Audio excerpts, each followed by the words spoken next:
Tell me the story about Pam, who I read about in your book. So Pam Reynolds, who you're talking about. This story blew my mind. Yeah. So she has a deep brain aneurysm. They have to do this kind of Hail Mary last minute surgery, drain all the blood out of her head, which means they put her body temperature at 50 degrees Fahrenheit, drain all her blood, and then they put clickers in her ears, 100 decibel clickers to monitor and make sure there are no brain waves. So that's how they monitor. And they taped her eyes shut to make sure there was no stimulation coming through the eyes somehow.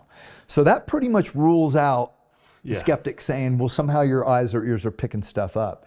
Yeah. Yet an hour into the deepest state of anesthesia, she claims she's out of her body watching the surgery, and she describes the saw they used to saw her head open. And she said, it wasn't like what I would have thought. It looked more like my dad's socket set and an electric toothbrush. And it's called the Midas Rex. That's exactly what it is. That's what it looks like. She also then, some of the other commonalities of near-death experience, she traveled, through this tunnel to this place of beauty, and she was there in God's presence.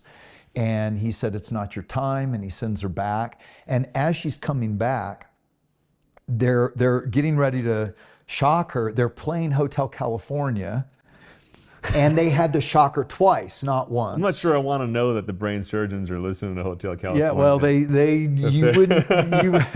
there are all kinds of stories of what goes on in OR. Watch out, surgeons, because someone might be watching who's coming That's right, back. you just don't know.